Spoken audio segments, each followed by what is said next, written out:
Kisah ini dimulai dari seorang peternak kambing bernama Pak Muksin. Pak Muksin ini biasa mencari rumput di sekitar kampungnya. Masih banyak lahan-lahan yang dibiarkan kosong oleh pemiliknya, sehingga tumbuh rumput dan semak belukar di sana. Biasanya, Pak Muksin akan meminta izin dulu ke pemilik lahan sebelum mencari rumput di sana. Begitulah keseharian beliau. Namun, mengingat musim kemarau sudah tiba, sehingga kampung mengalami kekeringan, tak banyak pakan kambing yang berhasil dikumpulkan Pak Muksin. Suatu hari, Pak Muksin sedang berkeliling untuk mencari pakan kambing-kambingnya. Kemudian ia melihat sebuah rumah besar yang ada di ujung kampungnya. Pak Muksin memandangi rumah besar nan megah itu dengan saksama dari kejauhan. Di atas motor Supra tuanya, beliau berpikir sebentar, lalu turun dari motor. Ia mendekat ke pagar besi yang mengelilingi rumah itu. Tampak hampir seluruh halaman rumah itu dipenuhi rumput dan tanaman lain yang hijau dan rimbun. Sangat menggiurkan bagi seorang pencari pakan ternak seperti dirinya. Sejenak Pak Muksin seperti ingin mengurungkan niatnya. Setelah menghela napas yang berat, akhirnya ia mendatangi rumah lain yang ada di seberang jalan. Itu adalah rumah Bu Imah, kerabat dari pemilik rumah besar itu. Mendengar Pak Muksin hendak mencari pakan ternak di rumah besar itu, Bu Imah terlihat sumringah. Namun Bu Imah juga bercerita kalau banyak pencari pakan ternak tak mau mencari pakan di sana karena desas-desus soal penghuni yang tak kasat mata di rumah itu. Bahkan, meski Bu Imah memohon-mohon, tak ada yang mau. Pak Muksin bukannya tak pernah mendengar cerita seram itu. Namun rasanya kalaupun ada penunggunya, tidak mungkin keluar siang bolong begini, kan? Toh ia hanya akan mencari pakan di halamannya, tidak sampai masuk ke dalam rumah. Pria berkumis tebal itu bergegas mengikuti langkah Bu Imah yang memegang kunci gerbang dan akan membukanya untuk Pak Muksin. Melihat hijaunya tanaman yang tumbuh liar di sana, Pak Muksin cukup senang. Bu Imah mengingatkan untuk hati-hati. Takutnya ada ular atau hewan lain yang bersembunyi di balik rimbunnya tanaman. Bu Imah lalu meninggalkan Pak Muksin seorang diri di depan pagar rumah yang sudah terbuka kini. Sesekali suara motor lalu lalang di jalan kampung depan rumah itu.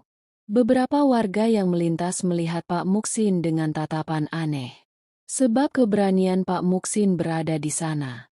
Dengan berusaha menghilangkan keraguannya karena pengaruh cerita tak berdasar tentang rumah ini, akhirnya Pak Muksin mulai mengayunkan aritnya, membabat rumput liar yang tumbuh subur di sana.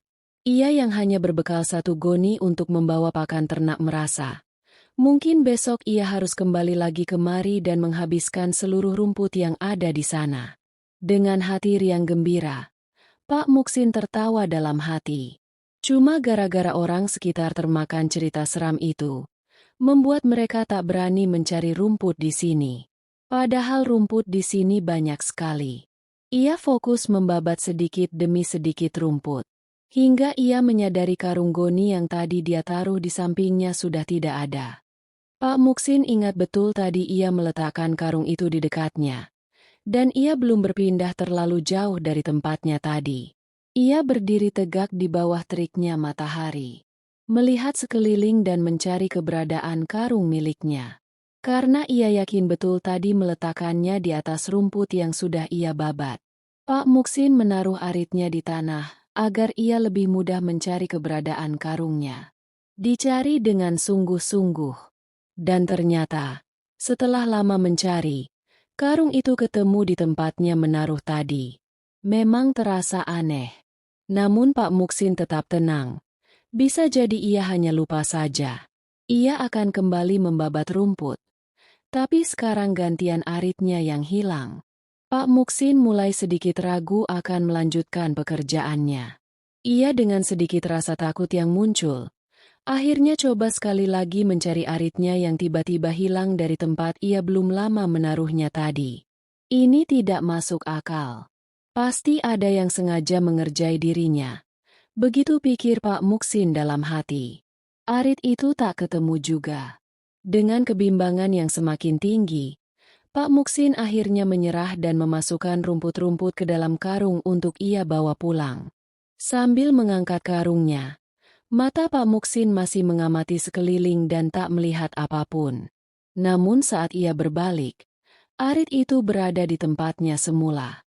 Masih di posisi yang sama seperti saat ia letakkan tadi. Kini Pak Muksin yakin ada yang mengerjai dirinya. Perasaannya tak tenang dan ia mulai berpikir yang tidak-tidak. Ia segera keluar dari halaman rumah itu dan pamit pada Bu Imah. Sambil mengunci kembali pagar rumah itu, Bu Imah bertanya, "Apa ada sesuatu yang terjadi?" Pak Muksin hanya menggeleng, menyembunyikan ketakutannya. Bu Imah kemudian mengatakan jika cerita hantu itu memang hanya bualan saja. Selama bertahun-tahun menjaga rumah kerabatnya itu, dirinya tak sekalipun melihat hal-hal aneh seperti yang diceritakan banyak orang. Orang bilang ada sosok yang sering memanggil-manggil dari balik pagar. Kadang ada tangan yang menggapai-gapai dari sela-sela pagar dan menakuti para pengendara motor, sehingga banyak yang jatuh dari motor di sekitar rumah itu. Tapi kemudian Pak Muksin bertanya, kenapa kerabat Bu Imah yang dulu menempati rumah ini sekarang tak mau tinggal di sini lagi? Rumahnya sudah megah, dan sepertinya lebih dari nyaman untuk ditinggali. Bu Imah menjawab, jika saudaranya itu sangat kaya. Mereka punya rumah di mana-mana. Jadi mereka menempati rumah yang kebetulan lebih bagus lagi dari ini. Mendengar hal itu, Pak Muksin tak mau mencari tahu lagi. Dan ia memutuskan segera pulang. Langit sudah sore saat Pak Muksin dalam perjalanan pulang. Namun anehnya, orang-orang yang berpapasan dengan dirinya di jalan raya menuju arah pulang terus saja melihat dirinya dengan tatapan aneh. Pak Muksin kemudian berhenti di pinggir jalan dan coba berkaca di spion motornya. Barangkali ada sesuatu yang menempel di wajahnya. Namun tak ada apapun. Semua tampak normal. Ia coba melihat karung dan motornya. Ia bahkan mengelilingi motornya untuk mencari penyebab kenapa orang-orang tadi melihatnya dengan aneh. Tak berselang lama, seorang pencari rumput lain menghentikan motornya di belakang motor Pak Muksin. Beliau adalah Pak Manu, seorang tetangga Pak Muksin yang sama-sama memelihara kambing. Pak Manu menanyakan kenapa Pak Muksin berhenti di pinggir jalan. Pak Muksin menceritakan bahwa sejak tadi, orang-orang yang berpapasan dengannya melihatnya dengan tatapan aneh. Pak Manu menghela napas dalam, lalu melihat sebentar karung Pak Muksin yang berisi rumput itu. Ia kemudian bertanya dari mana Pak Muksin dapat rumput-rumput itu? Sebab ada yang mau ikut pulang. Pak Muksin segera terdiam. Pak Manu menjelaskan jika ada sosok yang sedari tadi duduk di atas karung rumput yang dibawa Pak Muksin. Mungkin orang-orang yang lewat melihat sosok itu. Namun Pak Muksin tak bisa melihatnya. Pak Muksin bercerita, tadi ia mencari rumput di halaman rumah kosong milik saudara Bu Imah. Pak Manu agak kaget mendengarnya. Pak Manu menyarankan Pak Muksin untuk segera mengembalikan semua rumputnya ke sana. Takutnya ada yang ikut pulang. Mendengar penjelasan kawannya, Pak Muksin segera kembali ke rumah itu dan menumpahkan semua isi karungnya tanpa menyisakan apapun di dalamnya. Ia meninggalkan rumput yang sudah susah payah ia babat di balik pagar rumah kosong itu, dengan memanjat sedikit agar tangan Pak Muksin sampai di halamannya. Begitu semua rumput sudah dikembalikan ke tempatnya semula, barulah Pak Muksin bisa melihat sosok yang dikatakan oleh Pak Manu tadi.